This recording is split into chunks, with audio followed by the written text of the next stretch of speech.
Assalamualaikum warahmatullahi wabarakatuh. Saya di sini akan menjelaskan tentang kandungan-kandungan primer.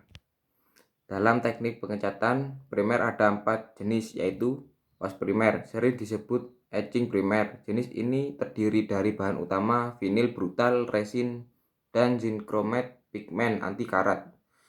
Dengan demikian primer ini mampu mencegah karat pada metal dasar.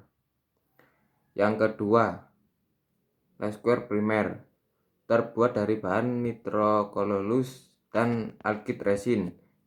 Cat primer ini mudah dalam penggunaan dan cepat kering. Yang ketiga, urethane primer, terbuat dari bahan utama alkyd resin, merupakan resin yang mengandung polysorbate sebagai hardener. Cat primer jenis ini memberikan ketahanan karat dan mempunyai daya lekat atau adhesi yang kuat. Yang keempat, epoksi primer.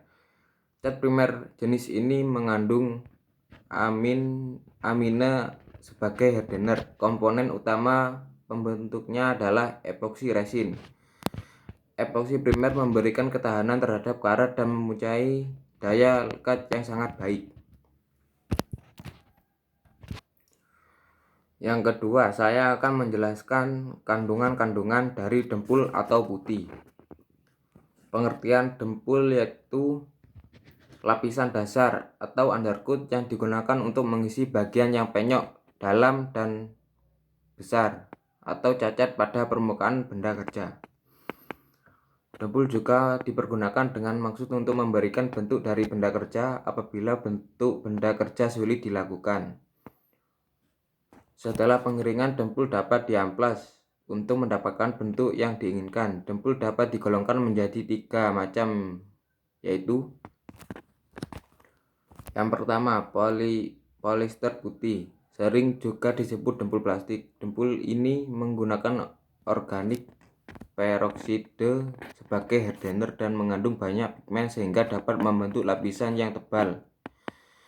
Yang kedua, epoksi putih. Dempul ini mempunyai ketahanan yang baik terhadap karat dan mempunyai daya letak yang baik terhadap bagaimana material dasar.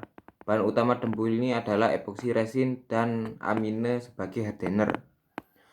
Oleh karena itu, proses pengeringan dempul ini lama dan pemanasan paksa menggunakan oven pengering. Dempul ini dapat dihaluskan dengan kap dempul atau disemprotkan. Yang terakhir, Lasquer putih. Dempul ini dapat disemprotkan secara tipis-tipis untuk menutupi lubang kecil atau goresan-goresan pada komponen. Bahan utama pembentukannya adalah nitrocellulosa dan akrilik resin. Sekian dari saya penjelasan tentang primer dan dempul.